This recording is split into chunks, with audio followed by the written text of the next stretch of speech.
días. Retomando, aunque sea transversalmente, la ponencia anterior sobre la conservación de las yeserías de la Alhambra, vamos a continuar refiriéndonos a este material, el yeso, este viejo conocido para los restauradores, ya que se beneficia especialmente de la propuesta innovadora de tratamiento que va a desarrollar la siguiente conferenciante. En nombre de Judith Gasca, Ángeles Solís, aquí presente, licenciadas en Restauración por la Universidad Complutense de Madrid, y Silvia Viana, diplomada por la Escuela Oficial de Restauración, también de Madrid. Las tres conforman la empresa de restauración y conservación Albayal de Restauro.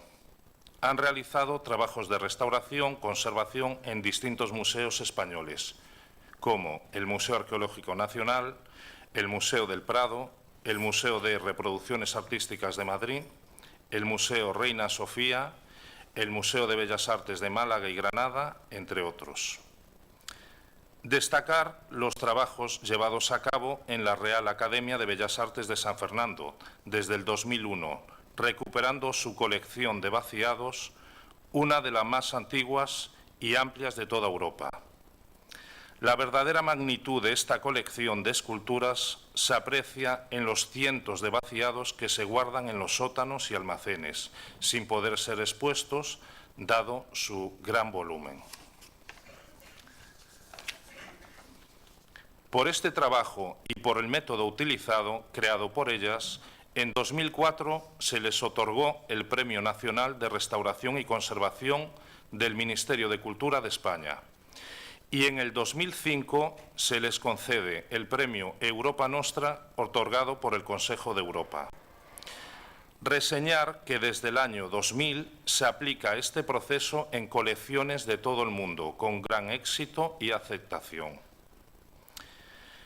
Este método se basa en la utilización de un producto creado y patentado por ellas, conocido en el mercado como anjusil, aunque formulado para la limpieza de yesos de las obras escultóricas de la colección de Velázquez del siglo XVII de la Real Academia de Bellas Artes de San Fernando de Madrid, también puede ser utilizado en otros materiales, como son el mármol, el granito, el alabastro, las terracotas, las cerámicas, material óseo y marfil, madera y superficies delicadas. Sobre superficies doradas, policromadas o muy deterioradas, siempre conviene realizar pruebas previas de adherencia y consolidación, del mismo modo que procederíamos con cualquier otro método de intervención de restauración, pero esto ya lo sabéis.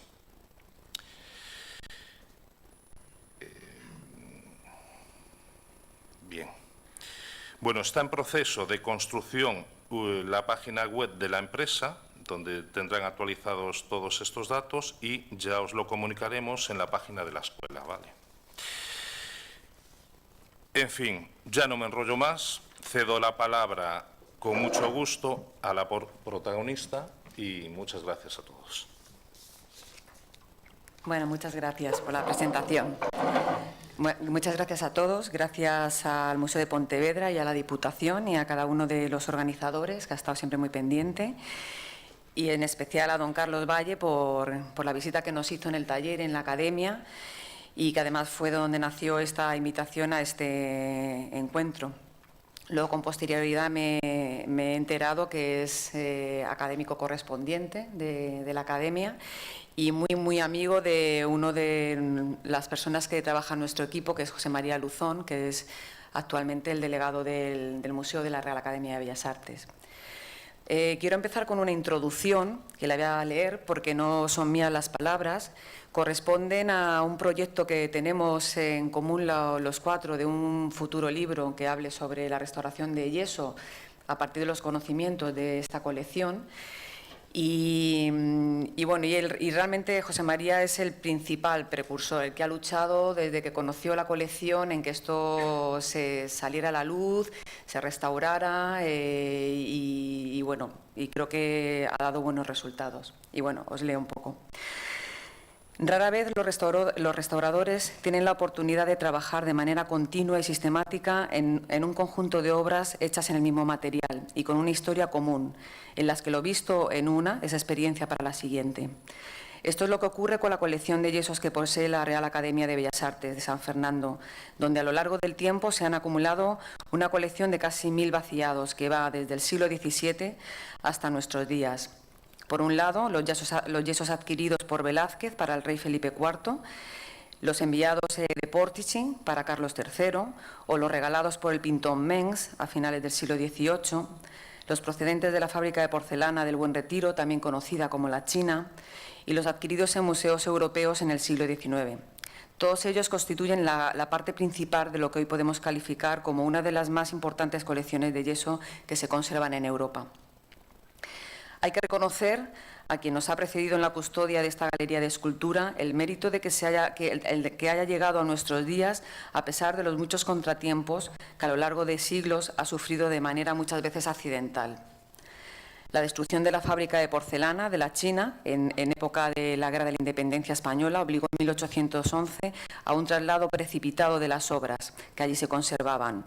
La Guerra Civil también afectó el traslado temporal de la Academia en los años 70 para proceder a la remodelación del edificio o dos sedes que tuvo a lo largo de su historia. Y con ello numerosos de pequeños accidentes que describen a menudo en la vida cotidiana de la casa aparecen reflejados en los vaciados en yeso. En uno de los inventarios que se hace a comienzos del siglo XIX, el conserje anota que una estatua había sido rota por un discípulo de Goya. En otros documentos se registra que a un yeso que colgaba en la pared se le ha roto la cuerda y ha caído fragmentado una cabeza que tenía debajo. Así se podría enumerar variados ejemplos de esculturas en las que no solo presentan roturas y desperfectos, sino que muchas veces sabemos hasta cuándo, cómo ocurrieron, incluso quién los produjo. Quizá lo que más ha dañado a la galería de vaciados de escultura antigua en toda Europa ha sido el cambio de gusto y la forma en que se ha transformado la enseñanza de los jóvenes artistas. Bien es cierto que hoy se está intentando recuperar de manera distinta y adaptada a los tiempos actuales el valor del dibujo y la utilización del modelo estático, pero durante muchas décadas no ha sido así y algunas importantes colecciones han sufrido las consecuencias. Hay instituciones de otros países que se han deshecho de los vaciados por falta de medios y de espacio. En otros casos se han vendido para sustituir las salas que ocupaban los yesos por obras originales. Y en el mejor de los casos se han almacenado en estado muy precario y sometido las obras a una continua degradación. En la Real Academia de Bellas Artes de San Fernando, el cambio de gusto y métodos de enseñanza no es diferente, pero se dan varias circunstancias que han contribuido a conservar esta espléndida galería. Una de ellas, y muy decisiva, es el hecho de que muchas de las estatuas más conocidas fueron colocadas como elemento decorativo del interior del edificio.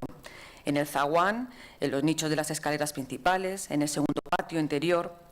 Algunas de ellas, al ser tratadas como piezas meramente decorativas, se han reparado a lo largo del tiempo, se han limpiado por el método de aplicación de pintura sobre el yeso, que al fin y al cabo han protegido la superficie, aunque ahora ofrezca mayores dificultades para su limpieza. Otro hecho que ha contribuido a la conservación de muchas de las esculturas de esta colección ha sido el de disponer de unos sótanos que, aunque han tenido graves problemas de humedad, que los mostraré fotos, han sido muy dañinas para el yeso y han servido al menos como espacio para almacenar tan crecido número de obras.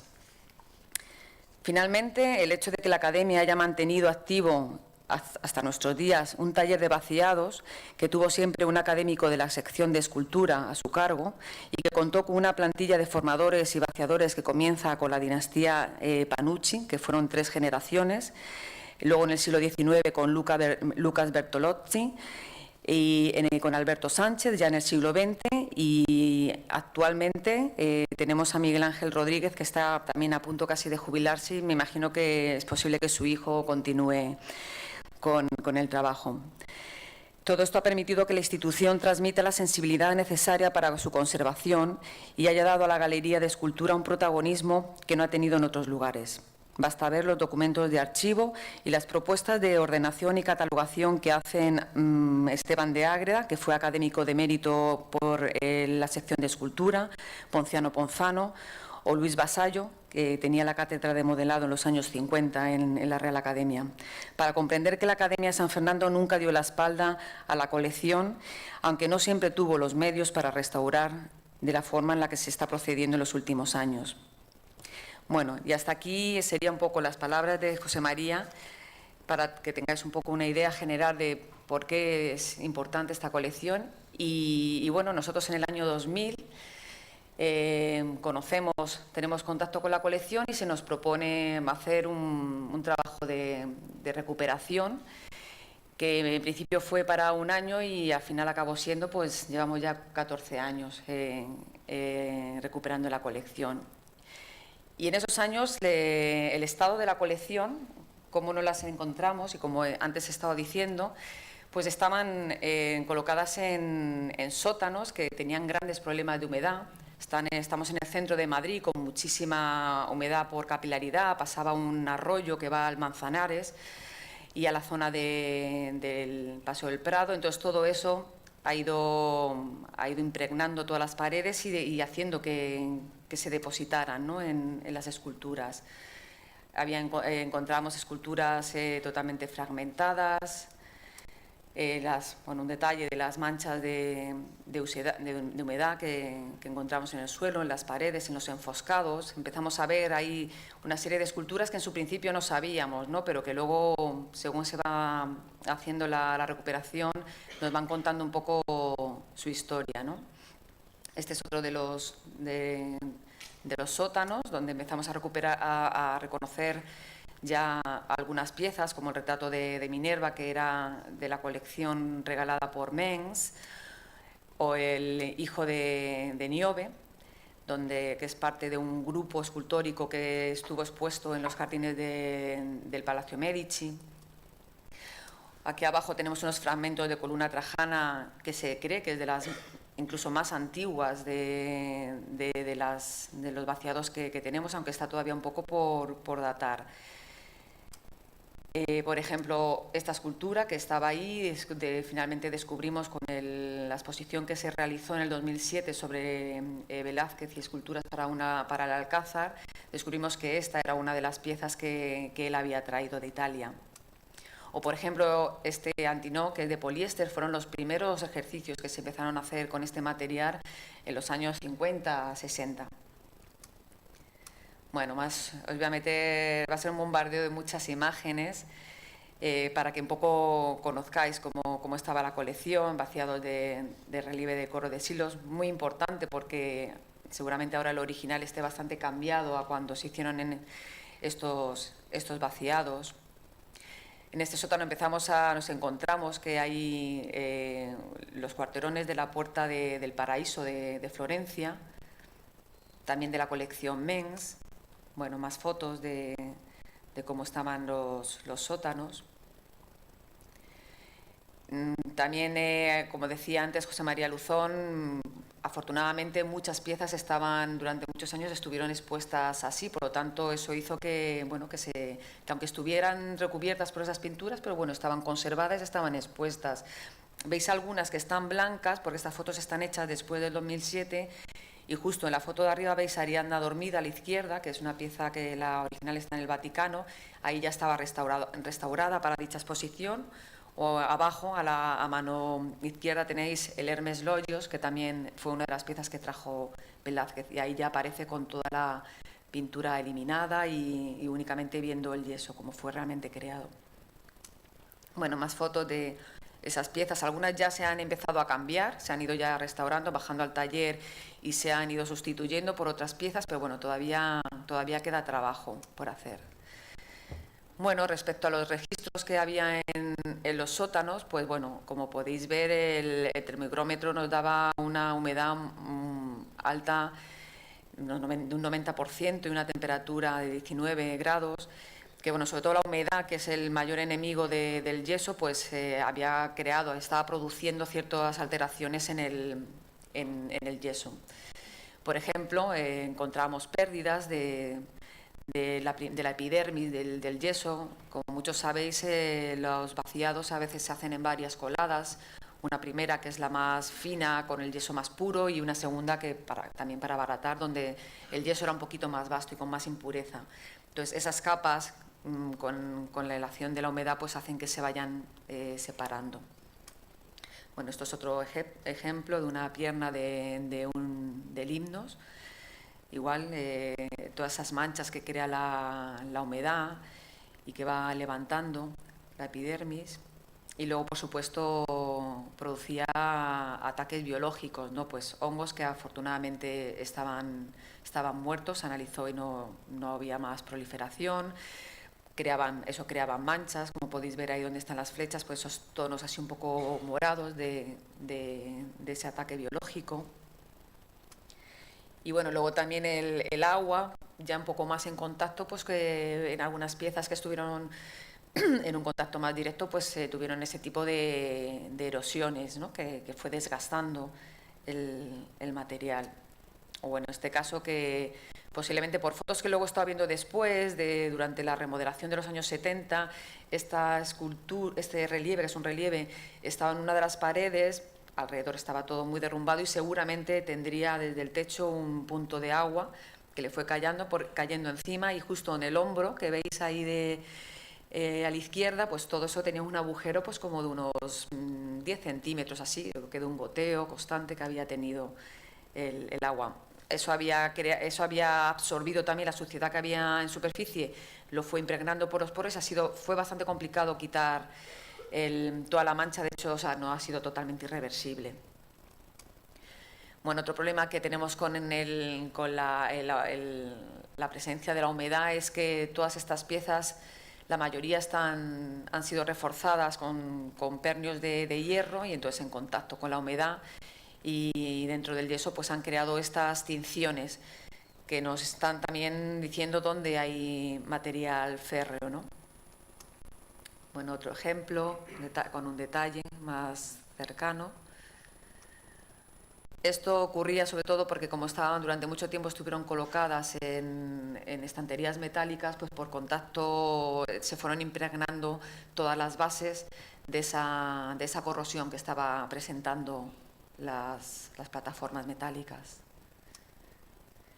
Y bueno, luego ya respecto a otro daño, que es el tema de la contaminación ambiental. Además, estamos hablando de Madrid, en el centro, con un alto grado de contaminación, desgraciadamente, y aparte de calefacciones, de carbón, etcétera, etcétera. Pues bueno, estos eran un poco los daños, la suciedad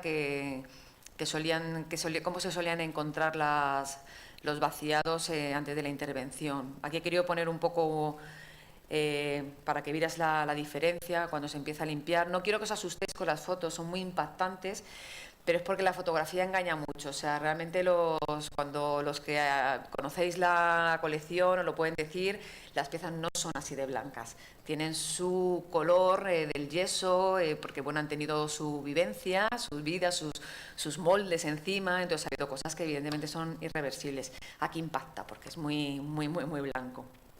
Bueno, esta además estuvo durante bastante tiempo, como podéis ver ahí a mano izquierda, al lado de una calefacción, por lo tanto, pues con muchísima más capa grasa, ¿no? de suciedad. Bueno, aquí tenemos otro ejemplo de los luchadores de Florencia. Estos son de la colección Mengs. Mengs regaló una gran colección, tenía dos partes, una en Italia y otra en su estudio de Madrid. Y bueno, él fue profesor de la academia y vio que no había apenas material didáctico para poder trabajar los escultores, los pintores, los arquitectos.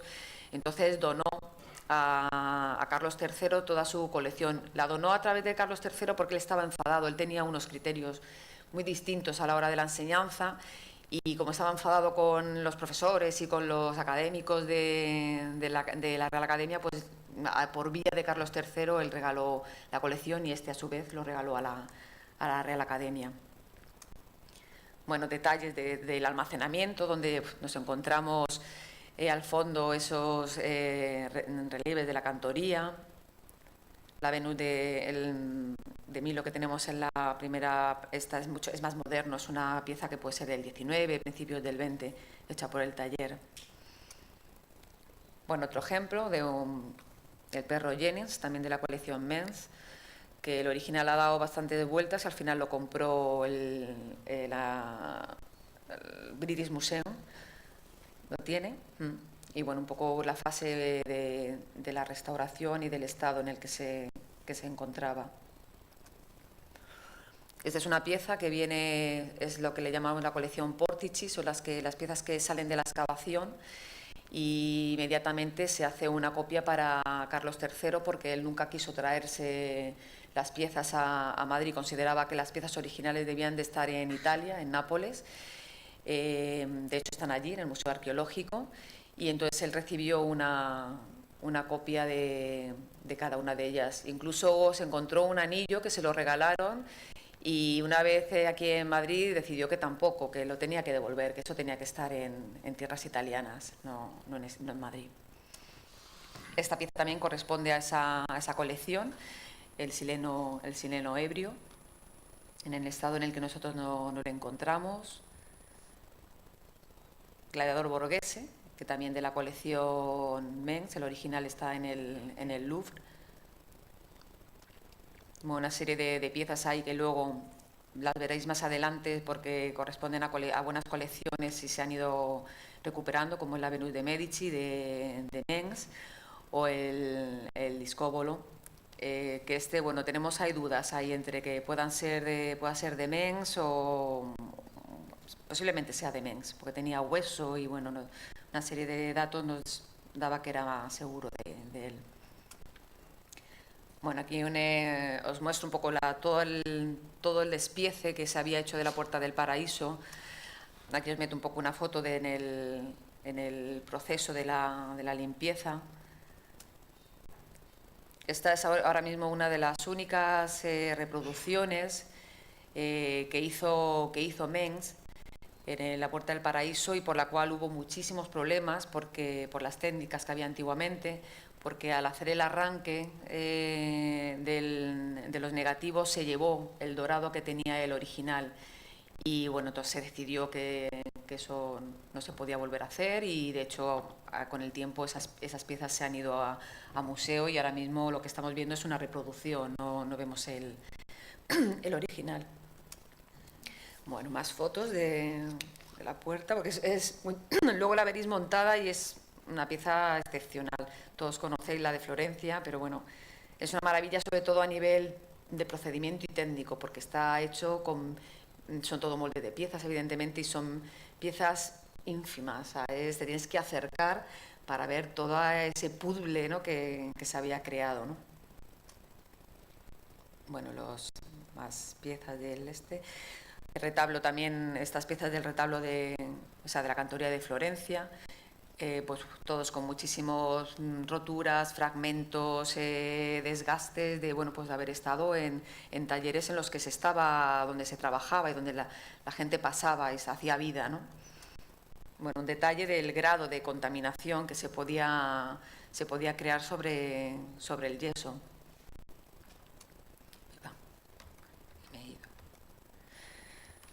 Bueno, aquí vemos un poco el detalle, ¿no?, de todos esos depósitos que se van quedando en superficie. Este es el Hércules Farnese, que está justo en el zaguán, en la entrada. Este junto con Flora Farnese son dos piezas excepcionales que están en la entrada, en el recibimiento del museo, que son piezas monumentales, que los originales están en el Museo Arqueológico de Nápoles, y bueno, pues está todo el depósito, ¿no?, de suciedad que tenía la pieza.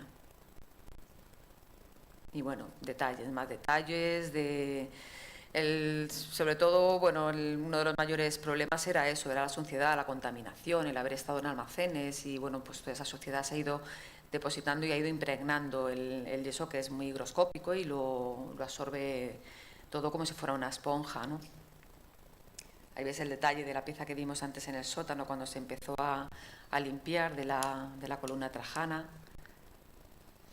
Y bueno, aquí os he puesto un ejemplo porque bueno, siempre cuando en el trabajo siempre se ha hecho unos primeros estudios de muestras para ver exactamente qué había en superficie, que estuviera todo eso analizado, porque iba a impactar mucho en la academia cuando esto se limpiara y, bueno, de hecho hubo muchísimo conflicto al principio, nos pararon muchas veces el proyecto porque de pronto decían, no, preferimos las piezas sucias, esto está demasiado limpio, ¿no? Sobre todo los académicos, ¿no? El patronato de la academia. Entonces hubo que hacer muchos análisis para que ellos vieran que no se estaba quitando nada, que lo único que estábamos quitando era esa línea de carbón que se había acumulado de contaminación, además porque habían sido piezas que se habían utilizado en los talleres para dibujar, los arquitectos, y entonces con carboncillo, todo eso se iba depositando.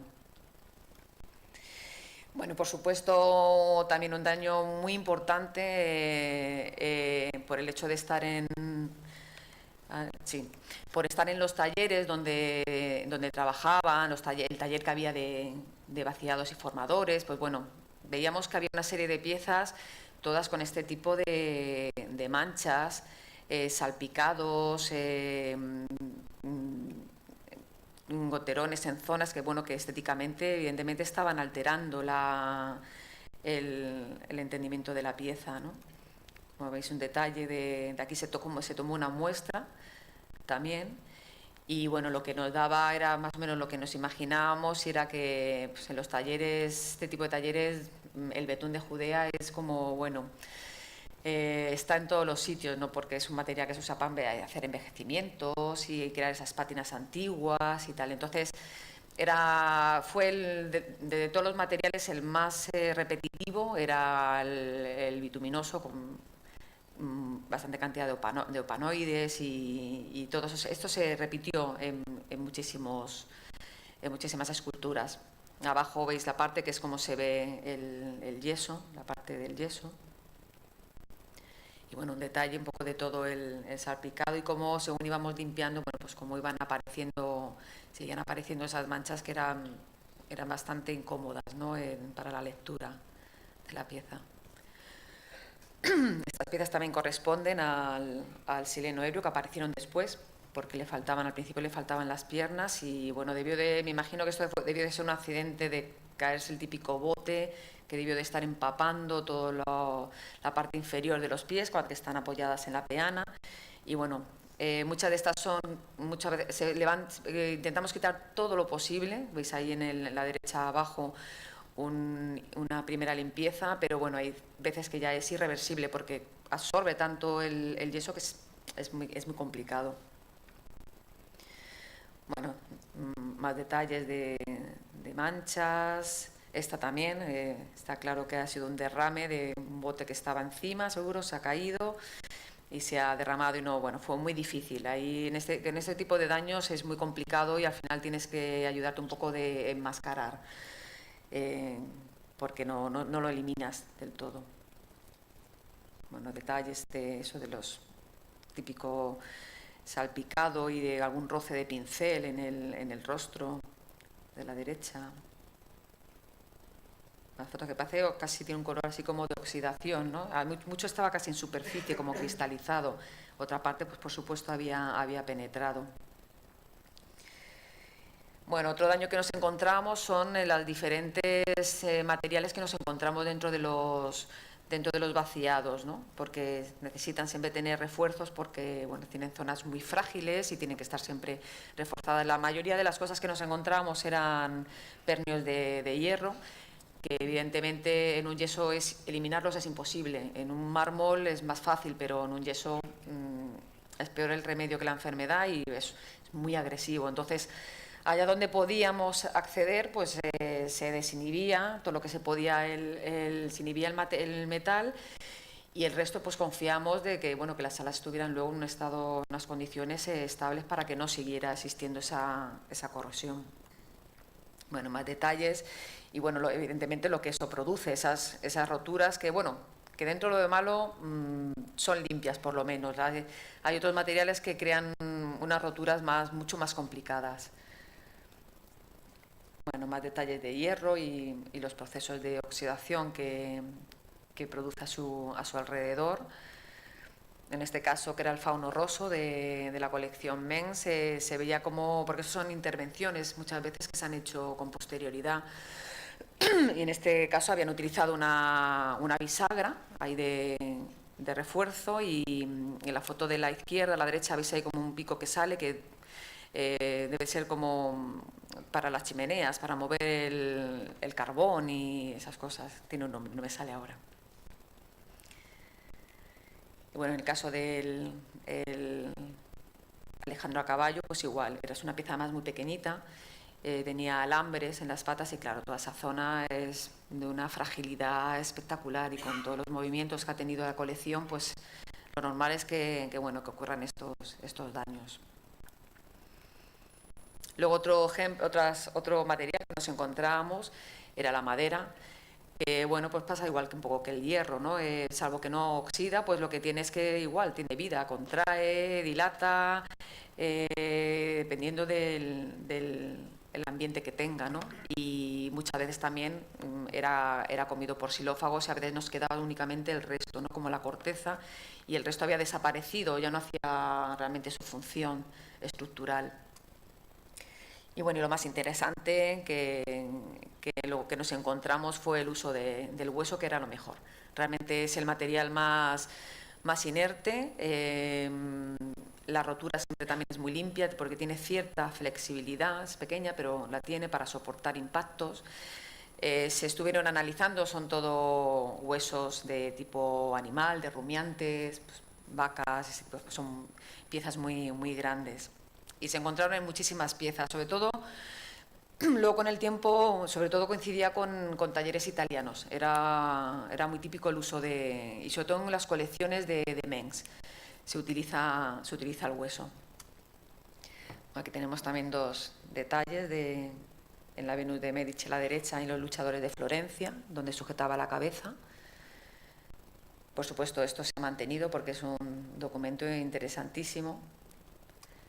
Muchísimos bustos, las peanas estaban hechas con huesos, se había utilizado refuerzo del hueso, que por supuesto tiene un tratamiento, no se pone así, eso conlleva se tiene que cocer ese hueso para eliminar todo tipo de material orgánico para que quede limpio y entonces no ocurra ningún tipo de ataque biológico en la pieza o en lo que le rodea.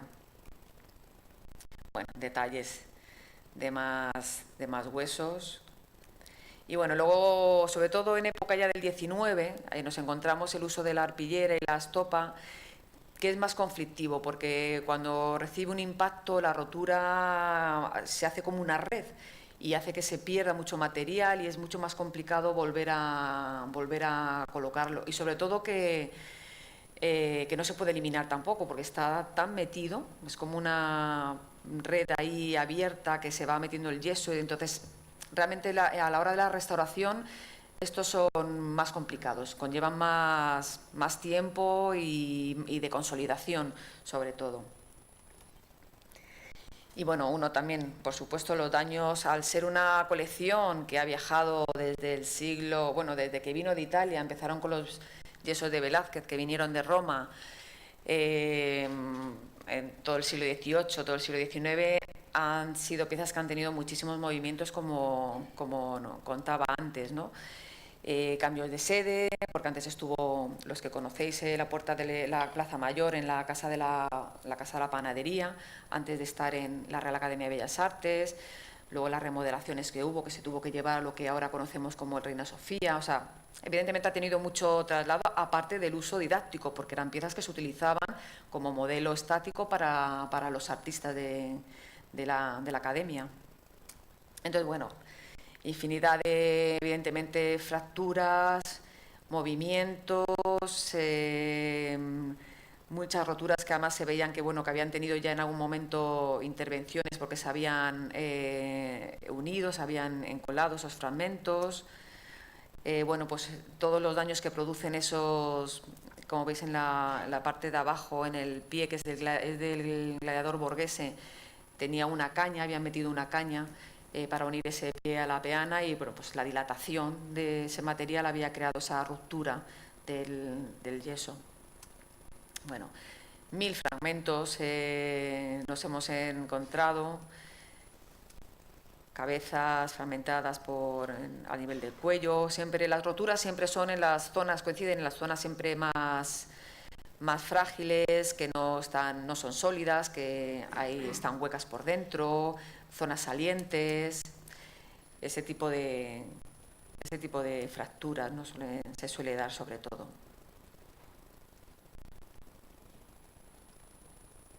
Aquí tenemos al germánico, una pieza que en principio cuando la encontramos fue solamente, como la veis ahí a la derecha, no tenía ni la cabeza ni la mano, y bueno, luego os contaré más adelante porque luego surgieron fragmentos que aparecieron en sitios que no conocíamos y gracias a eso hemos podido formar muchos vaciados.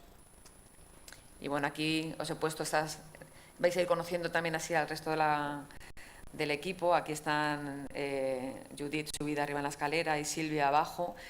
Y bueno, cuando empezamos a ver tanto fragmento, empezamos un poco a investigar y a hablar con el personal que trabajaba en la academia y nos dijeron que sí, que recordaban que había unas estanterías que se habían ido metiendo fragmentos y cajas que todo lo que se habían ido ahí sí encontrando lo habían guardado. Y bueno, pues nada, decidimos meternos un día en faena y había que catalogar todo eso, inventariar todo ese material que había. Se fue incluso un poco haciendo trabajo arqueológico, ¿no? Se fue haciendo por tamaños, por temas, por brazos, orejas, dedos, y todo eso pues se fue metiendo en cajas y teniéndolas controladas para cada vez que encontráramos una pieza, pues teníamos que ir siempre a estos cajones porque siempre podía aparecer algo, y de hecho apareció, afortunadamente.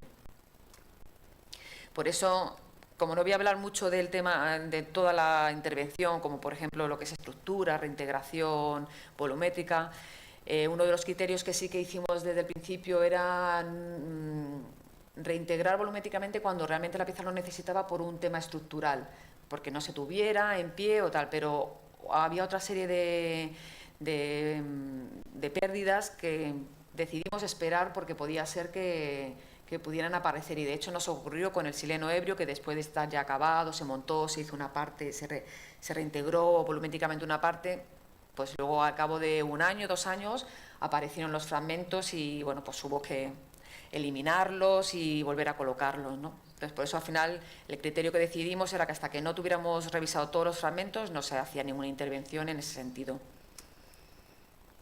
Y bueno, otros daños ya antropogénicos son intervenciones antiguas que a lo largo, pues desde el siglo XVII, XVIII, sobre todo a partir del XVIII, pues empiezan a aparecer, y es que, como bien ha dicho Ramón, no había documentación sobre la restauración de yesos. Entonces, antiguamente cuando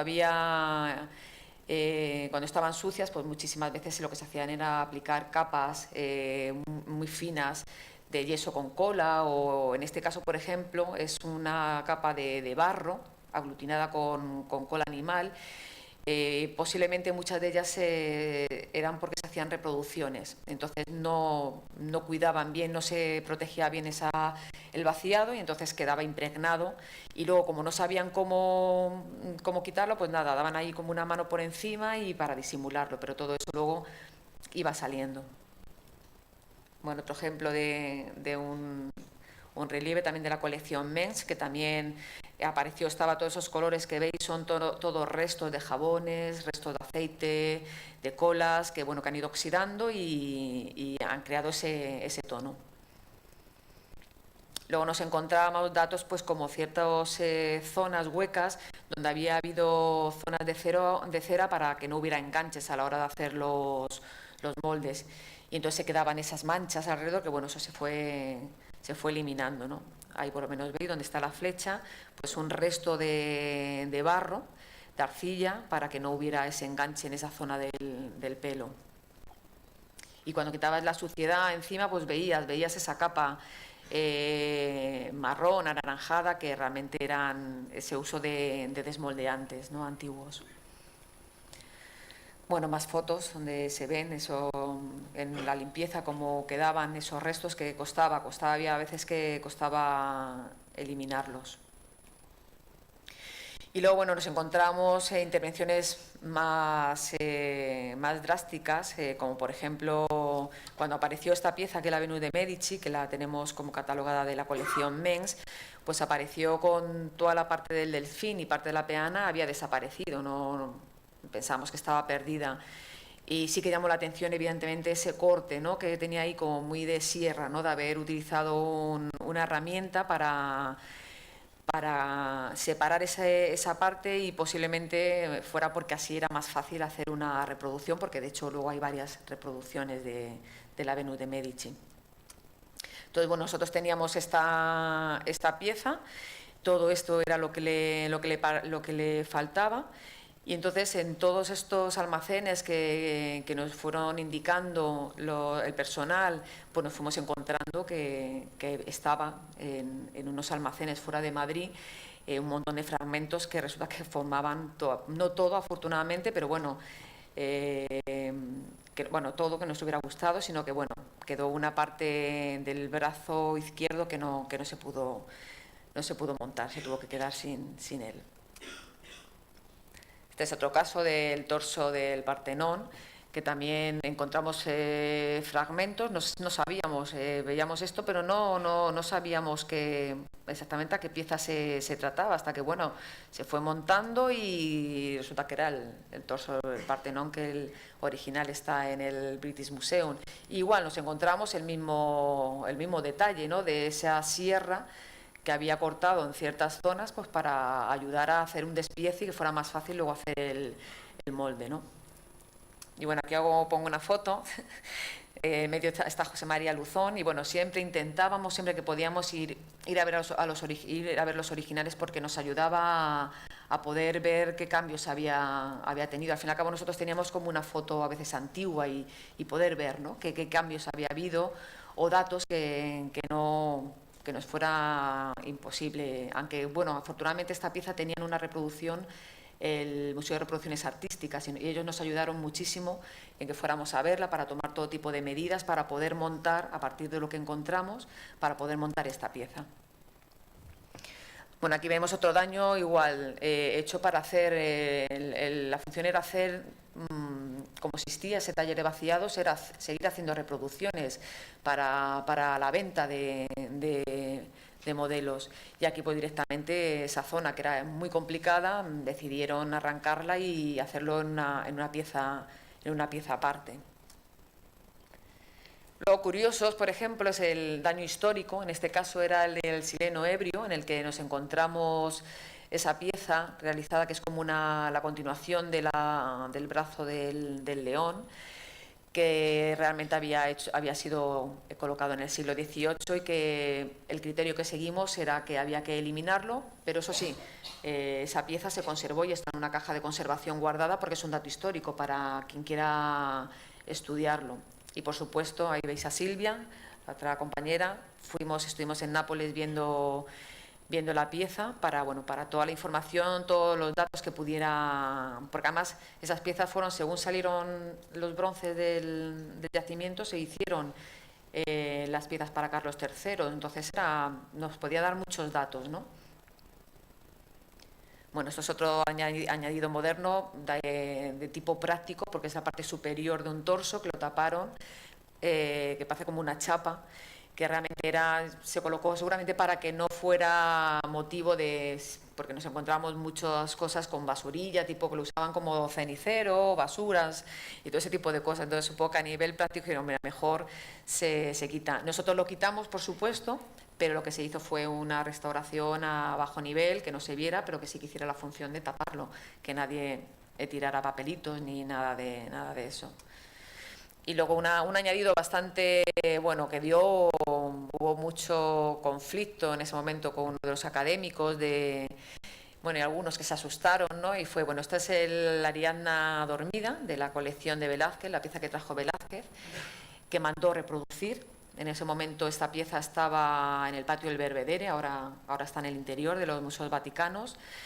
Y cuando empezamos a retirar, porque se había hecho analíticas y se había visto que tenía muchas capas de pintura, tenía hasta dos capas de pintura, 3-4 capas de pintura, pues empezaban a aparecer debajo una serie de yesos totalmente de distinto color, diferentes al original, Y bueno, esto, bueno, ahí os señalo un poco toda la parte que correspondería a ese añadido.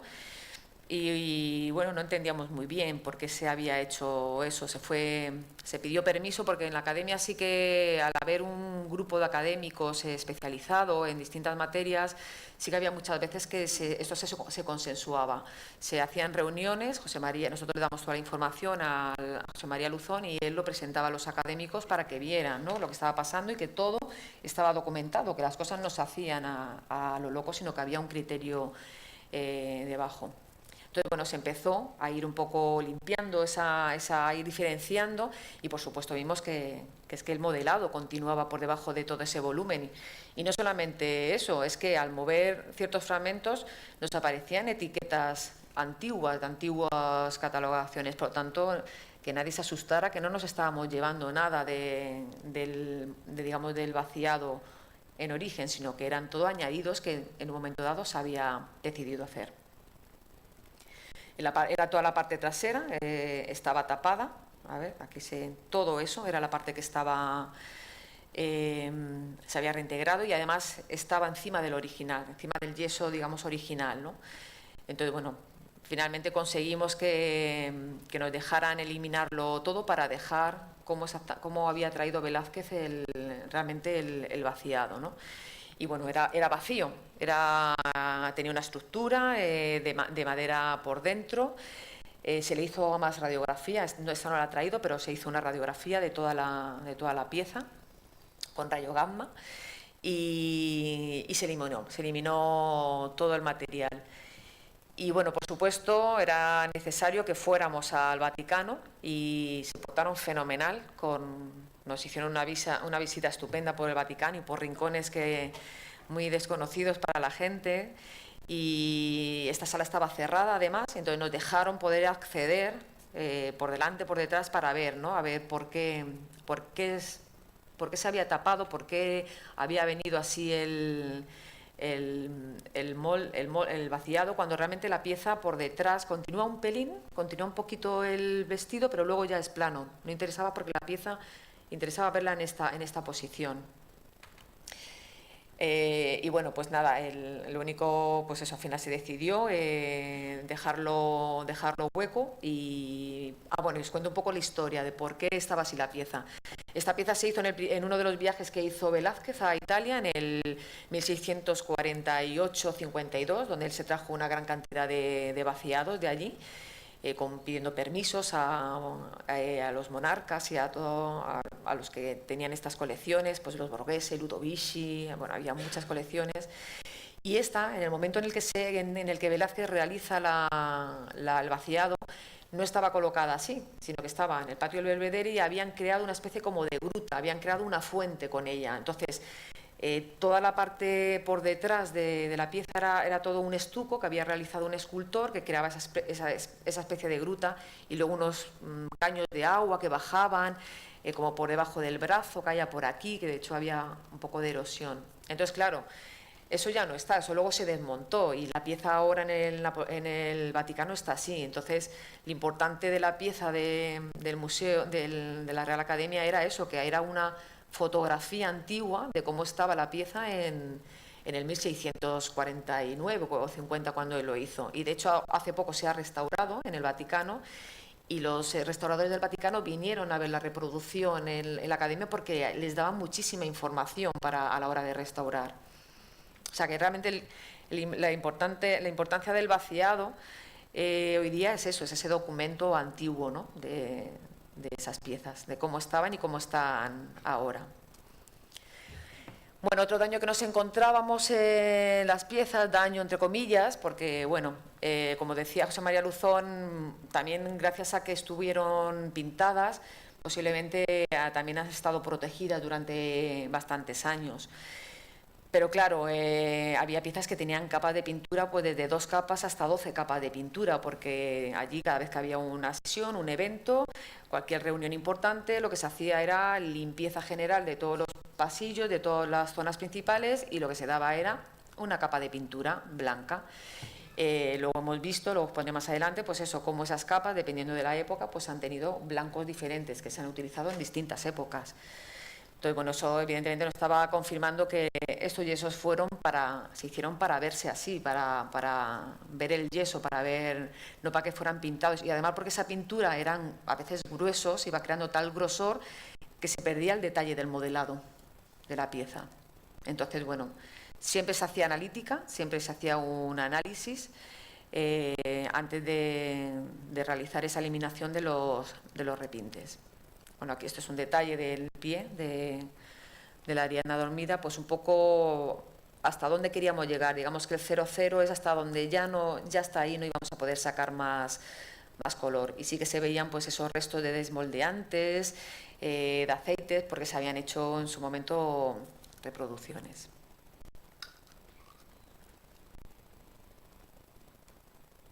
Esta pieza es muy curiosa porque cuando llegamos al taller, en los primeros años, estaba a nuestro lado, alrededor, y siempre pensábamos que no se nos había ocurrido tocarla ni darle golpecitos, y entonces decíamos, mira, sí, pues un poliéster que ha hecho Miguel Ángel en el taller y tal. Y así se tiró el tema durante muchos años, y cuando se empezó a hacer, nos metimos ahí de lleno con el estudio de la colección que había traído Velázquez, pues resulta que llegamos a la conclusión de que no, que evidentemente había sido pintado en una época muy moderna y que la pieza realmente estaba en yeso, y no solamente eso, es que además había sido tapado y con ello había tapado unos números que a nosotros nos daban muchísima información porque corresponden a un inventario muy concreto de 1804. Entonces nos está dando información de que esa pieza ya se inventarió en ese momento. Y todo eso en muchas piezas nos pasó. Aparte, si veis aquí en esta zonita, veis, sí, eso es el resto de una llama de fuego, pues que luego lo vais a ver en otra pieza, y es que estas piezas estuvieron en su momento en el Alcázar, antes de venir a la academia, y el Alcázar sufrió un incendio en el que rápidamente, que duró 3 días, se tuvo que sacar como pudieron, desenrollaron cuadros, tiraron cosas por las ventanas y bueno, pues muchas piezas les ha parecido esos restos de esas llamas, pues bueno, la verdad que muy curioso, ¿no?, el tema. Aquí, por ejemplo, veis un caso también de una de las piezas de las más antiguas, de las del siglo XVII, donde podéis ver todas las pinturas que se le fueron aplicando, y entre medias, si pues veis esas líneas, algunas son de arcillas, otras son carbones, que son evidentemente esas capas de suciedad. Entonces, como no se sabía limpiar, pues aplicaban una capa de pintura, se volvía a ensuciar, otra capa de pintura, y así pues hasta siglo XX, mediados del siglo XX o así. Aquí veis un detalle del yeso y cómo hay mucha información de esta pieza, que cuando estuvo en la Casa de la Panadería, pues estaba en una zona un poco que pasaba mucha gente, se decidió dar ciertas ceras de impregnación. Entonces, todo eso se impregnó en el yeso, y todas esas manchas que vemos, pues todos esos materiales de prevención que se fueron dando y que han ido oxidando. Bueno, aquí os he puesto una tabla un poco para ver todos los tipos de pintura que la mayoría nos hemos encontrado, y que cada una nos va diciendo en qué momento nos encontramos de la intervención, ¿no? La más antigua que nos hemos encontrado, que son las de Velázquez, son de blanco de plomo, y bueno, era una pintura que es del siglo XVIII posterior, y estas piezas sabíamos que se habían hecho en el 1658, por lo tanto ese blanco de plomo no era original, y se decidió eliminar. Fue el más problemático porque es un tipo de pigmento que cristaliza con el tiempo y se pone como gris, y cuesta mucho quitar esa última capa. Y bueno, pues las demás, hasta ya las últimas, que son casi pinturas plásticas, que son las que se han dado en el siglo XX, pues fueron muy fáciles de eliminar. Y bueno, entramos un poco así ahora en la conservación y restauración de las piezas, y cómo intervenimos en el tema de los repintes, que no va a ser nada nuevo, porque es como actuamos ante un repinte todo, sea de un cuadro, sea de una escultura. Y es bueno, una vez que se hace un estudio de una muestra y se hace un testigo de qué es lo que nos vamos a ir encontrando en cada capa, y se decide ya hasta dónde queremos llevar, pues aquí tenemos otro ejemplo de un centauro Furrieti, que está también en Roma. Pues bueno, se decide empezar ya, una vez que todo el mundo está de acuerdo y que el criterio es el que se va a seguir, pues ir eliminando poco a poco esas capas de pintura. Aquí se ve un poco la diferencia en cómo se percibe la pieza, ¿no?, cuando está manchada, aunque hay gente que le gusta así, con todos mis respetos, pero cómo se ve el modelado, las sombras, no es tan, no sé, se ve más el dibujo, ¿no?, del modelado. Bueno, detalles de igual, de eso, de catas de testigos, de la limpieza. Aquí he puesto un caso durante la limpieza del gladiador y bueno, cómo se hicieron, para saber también qué intervenciones habían tenido, pues hacían radiografías y ahí se podía comprobar dónde encontrar, por un poco el perfil de los refuerzos que encontramos, pues cuáles eran antiguos, cuáles eran más modernos, daba mucha información. Te daba también por la densidad que tenía, qué zonas estaban huecas, qué zonas, o sea, eran más débiles, menos débiles, o si había fisuras, alguna fisura interior que pudiera ser complicada y que hubiera que consolidarla y trabajar sobre ella y que normalmente tú no la pudieras ver, ¿no?, visualmente.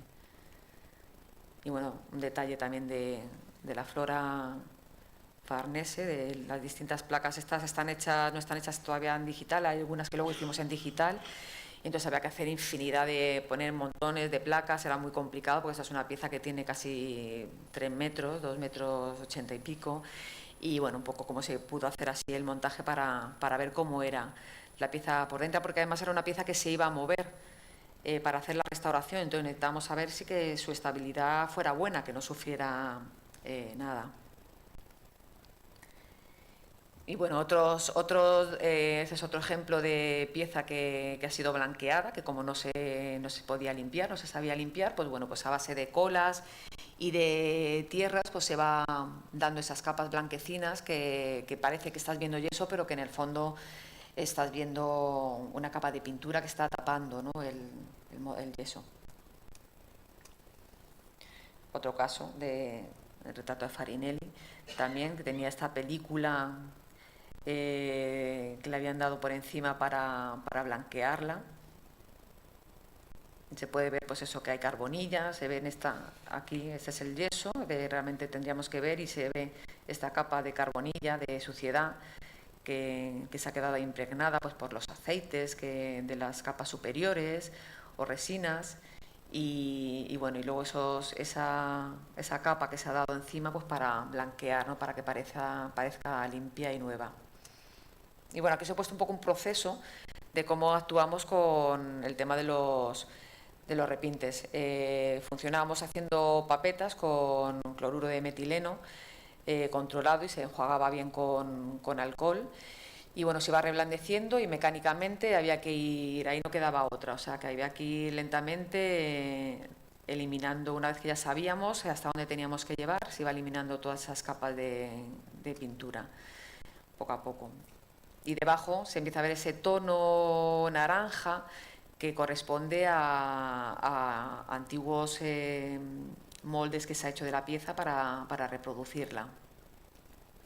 Bueno, aquí más un detalle de toda esa retirada, de cómo va reblandeciendo el tipo de pintura. Ahí va. Y un poco, bueno, el resultado antes, eso sería la primera fase, luego la siguiente fase sería ver hasta dónde podemos llegar de eliminar esa capa de restos de arcilla y de cola, que a veces es muy irregular y no ayuda a ver la pieza. Bueno, respecto cuando te encuentras una pieza que ha hecho una cosa así muy, muy sencilla, de cuando tienes una pieza donde realmente lo que tiene es suciedad impregnada, suciedad grasa, de contaminación, pues bueno, es utilizar brochas y aspirador, siempre y cuando sepamos que la pieza está consolidada, que no tiene partes que se hayan levantado la epidermis, siempre hay que comprobar que está en buen estado para poder meter cualquier elemento pues tipo brocha o aspirador. Aquí un detalle de esa acumulación que se va quitando cuidadosamente. Luego hay una parte más mecánica en la que, bueno, a veces con el bisturí tienes que eliminar, ¿no? Porque siempre hay gotas de pintura, gotas de escayola, gotas de cemento, pues bueno, de todo un poco la vida que ha tenido la pieza.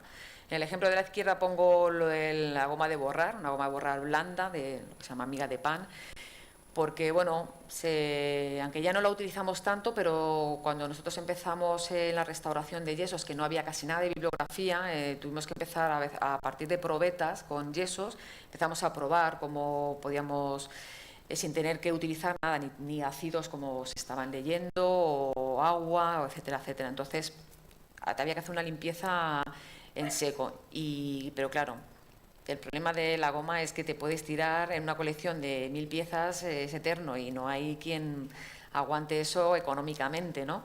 Entonces, bueno, pero en principio ahí estaba y ahí sigue estando. O sea, yo la sigo usando algunas veces para cosas puntuales, pero bueno, es verdad que siempre puede llegar a erosionar con un exceso. Bueno, con material de dentista, siempre ayudarte esos depósitos que están un poco ahí más compactos, pues te vas un poco ayudando. Bueno, esto todos lo conocemos. Bueno, esto es un poco un ejemplo de una forma química cuando tienes que trabajar ya con algún disolvente específico. Y bueno, ya llegamos un poco a la parte un poco el método que nosotros empezamos a actuar después de casi un año de estar limpiándonos las piezas con distintos tipos de gomas. Teníamos una colección de gomas de todos los sitios, de todas las fábricas, y gastamos gomas kilos y kilos, ¿no? Y bueno, pues empezamos casualmente, como a veces surgen estas cosas, nosotros el látex lo utilizamos a veces para hacer ciertas lecturas cuando había que hacer a lo mejor una reintegración de alguna base, teníamos información, entonces usábamos el látex para impermeabilizar, o sea, para que estuviera protegido el yeso a la hora de poner el yeso nuevo, porque si lo pones sin una protección, directamente el yeso seco absorbe toda la humedad del yeso nuevo, entonces hay que impermeabilizarlo. Y al principio utilizamos látex y comprobamos que al eliminar ese látex, hombre, pues es que se llevaba esto fue en el 2001, así, se llevaba suciedad. Y en esa época estábamos además restaurando las puertas del paraíso de Florencia, que tenía graves problemas porque se habían sacado muchos moldes y bueno, casi no se veía el bajo relieve, ¿no? Y empezamos a utilizarlo con esas piezas y bueno, nos metimos a investigar un poco el látex, que sabéis que este es el llamado rubber natura o caucho, que viene de todos los países de Indonesia, de Malasia, de Brasil. Es una suspensión blanca, pegajosa y acuosa.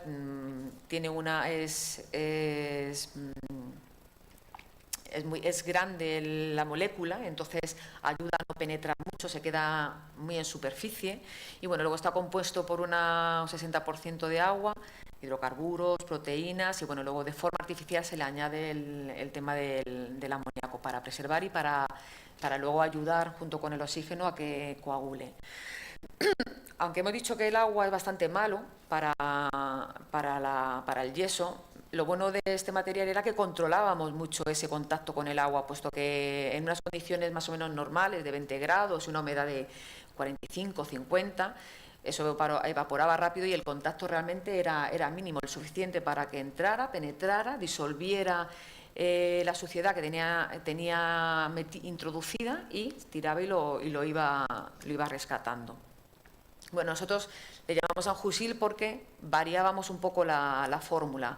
Utilizamos esa base de látex y luego, dependiendo de lo que nos encontráramos o de lo que nos dieran los análisis, pues a veces aumentábamos ciertas dosis de la composición o introducíamos jabones neutros o tensoactivos, iónicos, y entonces por eso se decidió cambiar el nombre. Y a raíz de que esto fue en el 2004, fue a raíz de cuando nos dieron el Premio Nacional de Restauración, pues los académicos dijeron, yo creo que deberíais nosotros somos vamos a restaurar y estas cosas nos quedan como, bueno, eso para otros, ¿no? Y nos dijeron, no, yo creo que deberíais de patentarlo. Entonces, bueno, pues se patentó el producto y se patentó también un poco el método de limpieza. Entonces, bueno, aquí hago un poco así un esquema de cómo funciona.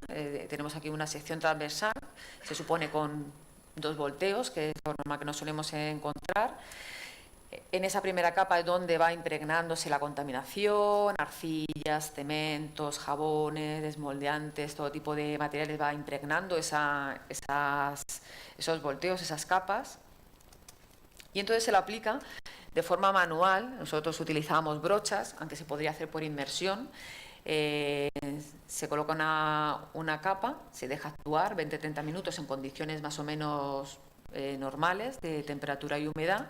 Se produce un intercambio molecular, pero que está controlado, en el que absorbe, evapora el agua y las partículas disuelve a la vez, ha tenido tiempo de disolver junto con el amoníaco todas esas capas grasas y las retiene el látex. Las retendría la capa de látex. Aquí os he puesto un ejemplo muy tonto, muy simple, en un lado, aquí en la parte izquierda superior, este es el anjusil. Se deja que actúe y al tirar, simplemente con esto, pues ya vamos viendo cómo se va eliminando esas capas de suciedad que están encima. Lo bueno es que no erosiona ni nada, tú solamente lo pones y vas quitando y vas repitiendo tantas veces como necesites o de forma puntual. Aquí he puesto un poco un proceso, ¿no?, un poco así muy reducido, ¿no?, de cuando te encuentras entonces con una pieza repintada, que la verdad que nos encontramos muchísimas. Y era eso, la primera fase era eliminar con el cloruro de metileno esas capas de pintura. Una vez que hayamos llegado ahí, enjuagar bien con alcohol para que no quedara ningún resto, y luego con el látex se le iba dando capas, y como veis en la número 6, ese tono iba absorbiendo esos tonos naranjas, amarillo, rojizo de las arcillas, de las ceras. Por supuesto, este se tuvo que repetir bastantes veces. Y bueno, aquí un poco un ejemplo del proceso, ¿no?, de la mitad de la limpieza. Se va aplicando esas capas de anjusil y bueno, cómo se va viendo. Aquí se ve bien, como veis no son piezas blancas, porque además en esa época, en época de Velázquez, los materiales no son las escayolas que tenemos ahora, son yesos, entonces bueno, tienen más impurezas, tienen otros tonos, no es esa pieza blanca que conocemos ahora todos. Y bueno, os he puesto este detalle, que esta era una de las que estaba en el Alcázar, una pieza bastante importante, que aparecieron debajo todos esos restos de antiguas quemaduras que, bueno, con mucha probabilidad podría ser del famoso incendio del Alcázar. Bueno, este es su pareja, que está enfrente en el zaguán, igual, el mismo proceso, que una vez eliminada la pintura, dar el anjusil y hasta que vemos que ha llegado ya el momento de dejarlo, que ya no sale más y que así está bien, ¿no? Y se ve también se ve la calidad, ¿no? Estaba un poco, es como si estuvieran las piezas un poco ocultas debajo, ¿no? No las tapaba esa pintura y nos han salido de nuevo para afuera. Otro ejemplo de la Venus de Medici que os presenté al principio cómo estaba y cómo al final el resultado cómo quedó una vez restaurado. Veis aquí abajo que apareció un resto de número y bueno, estaba muy perdido, pero bueno, siempre se mantuvo y nos ayudó para poder localizarlo luego en el inventario de 1804. Otro ejemplo del discóbolo, de cómo quedó la pieza. Aquí veis un ejemplo no nos atrevimos tanto por aquí como por detrás, decidimos dejar hueco porque no tenemos la esperanza de que pueda aparecer cualquier día el fragmento, entonces preferimos dejarlo así. Los académicos estaban de acuerdo y además desde atrás puedes ver un poco el sistema que hemos utilizado para poder anclar el torso, el cuerpo, a la cabeza, que estaba suelta. La cabeza era sólida y pesaba muchísimo, entonces hubo que hacer un sistema utilizando barras de fibra de vidrio y escayola para poder sujetar todo el peso, sin que estamos hablando de una capa muy fina, de a lo mejor 4 o 5 milímetros en algunas zonas, y tenía que soportar mucho peso, había que descargar de alguna manera. Y bueno, ya un poco acabando, pues un poco porque quería que vierais un poco el resultado final de lo que ha supuesto todo este proyecto, de piezas que estaban en sótanos un poco ahí dormidas, ¿no? Que menos mal, que bueno, que por lo menos estaban ahí. pues se hizo una labor muy grande de catalogación, se utilizaron unas naves que había a las afueras de Madrid para tener todas las piezas, porque no hay sitio material para poder meter todo en la academia, entonces se decidió llevarlas a este almacén y ahí todas hay un sistema informático donde puedes ver dónde está cada pieza, tiene cada una su foto, etcétera, etcétera. Bueno, un ejemplo para que vierais cómo que estuvieran ahí pues conservadas hasta que se decidiera pues algún día seguir restaurando alguna de ellas. Y bueno, y aquí os pongo un ejemplo de toda la labor que se ha hecho en todos esos sótanos. Se ha hecho muchísimo por esta colección, al ver la importancia que tenía. Todos los sótanos se rehabilitaron, se sanearon. Nos ha servido para seguir ahí metiendo piezas ya restauradas, piezas que todavía no estaban para algún día restaurar. Y bueno, un ejemplo más de esos pequeños sótanos que nos ayudaron a salvar un poco la colección. Y luego, pues bueno, muchos cambios se hicieron, ¿no? Estas fotos que veis aquí eran los talleres, este era el taller de reproducciones, donde se hacen los nuevos modelos para vender, y eso se cambió todo a otra sala y esta parte se intentó hacer museo. Era donde iba un poco a contener toda la parte de la colección que se iba restaurando, que son estas salas. Os digo que impacta mucho, es muy blanco, pero no es tan blanco. La foto engaña, luego también es azul de fondo, hace que resalte más y queda como muy efectista, pero no tienen esa blancura, tienen su pátina del yeso propio, que tienen otros tonos mucho más cálidos. Bueno, pues más ejemplos. Se hizo todo este diseño museográfico, lo llevó a cabo José María Luzón, cuando él era en ese momento académico de la sección de cultura, o sea, del museo de lo que era la parte de reproducciones, y junto con Julio López, escultor que muchos conoceréis, pues fueron un poco los que decidieron cómo hacer todo el montaje. Se fue haciendo por colecciones. Aquí tenéis la colección que corresponde a Mens, al fondo esos bustos que corresponden a la colección que regaló Carlos III, que se regaló a Carlos III de Portici. Bueno, todo un gabinete de retratos que se fueron haciendo. Todas estas piezas que veis aquí con un sello rosa están localizadas porque corresponden todas a la fábrica de porcelana El Buen Retiro o la fábrica de la China, que muchos conocemos. Bueno, más fotos de estas salas. Desafortunadamente, pues no está abierta al público. O sea, cualquier persona que quiera ir a verla se pone en contacto con el museo y nosotros, si estamos allí, se la enseñamos sin ningún problema. Pero al público no se le puede abrir porque bueno, exigen una serie de condiciones para minusvalía, para gente minusválida, hay problemas de vigilantes. Entonces, bueno, pues nosotros tenemos una parte para nosotros para trabajar y el resto está toda la exposición. Y un poco ahora quiero que veáis un poco como el resultado, ¿no? del antes y el después de cada una de las piezas una vez ya montadas en las salas.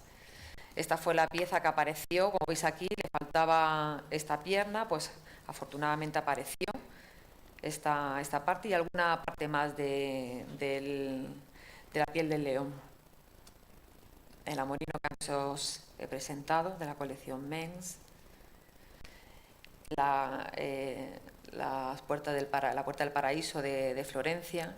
No se pudo hacer el montaje como sería en origen porque no daba altura los techos, pero bueno, este montaje también estuvo bien porque así la gente tiene más acceso a poderlo ver, si no está muy alto. Y os invito a los que os guste el mundo de los moldes de piezas, acercaros todo lo que podáis y ver todas esas costuras de todos esos moldes de 1000 piezas que debía de ser. Bueno, el perro Jenis, como el resultado también, cómo se quedó finalmente. El fauno roso con esta mancha que, bueno, evidentemente no fue al final del todo reversible y hubo que enmascarar. Para ello utilizamos, una vez que estaba protegido, con watch fuimos disimulando un poco esa mancha que realmente era muy estéticamente no gustaba. Bueno, la musa también de la colección Mengs, que está también expuesta ya en la sala.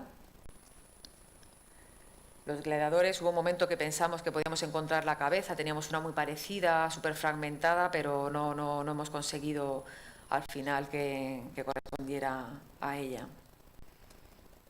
Bueno, esto ya son imágenes un poco en general de cómo quedaron. Estas son las salas que están en la segunda planta, que fue la primera sala que se montó con un poco un resumen de las distintas colecciones que habían entrado en la academia. Por supuesto, cada colección tiene muchas más piezas, pero no cabían. Solamente, realmente hay esta sala, únicamente en la zona de lo que es ya museo, arriba. Bueno, otra imagen desde otro punto de la sala.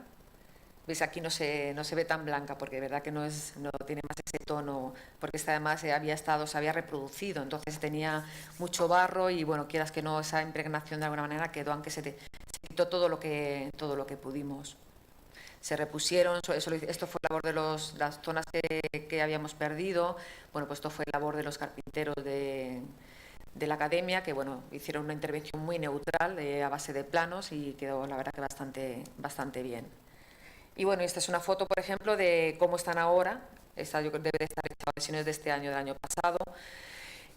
Cómo ya se han ido poco a poco cambiando las piezas, cómo se han ido restaurando, de cómo en la parte de arriba cómo estaban antes a cómo está abajo. Se han ido cambiando piezas, porque se ha abierto hace, creo que este año ha sido, sí, se ha abierto en la segunda planta una nueva sala específicamente con las piezas que trajo Velázquez.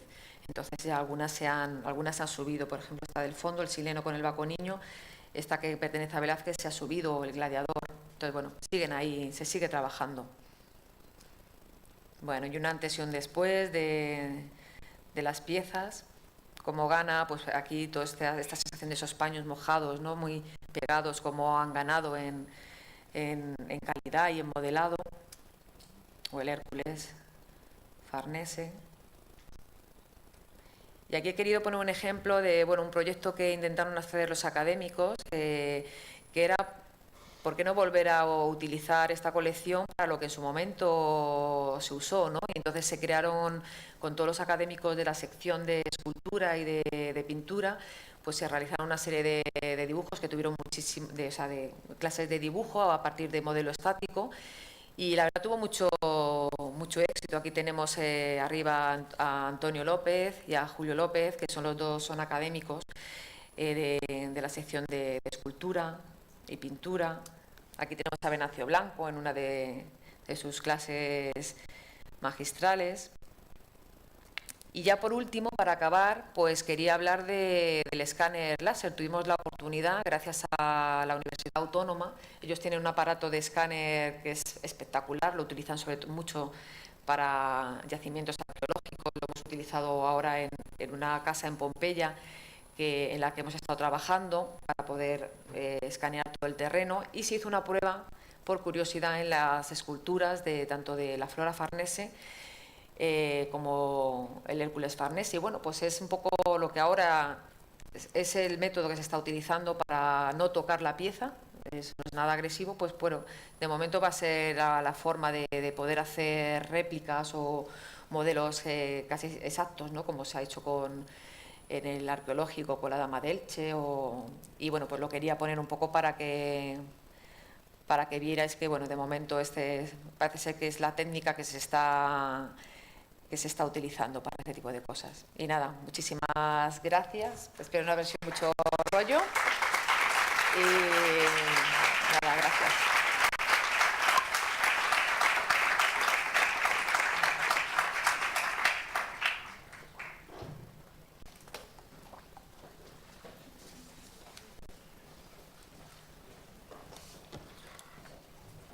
He acabado bien, ¿no?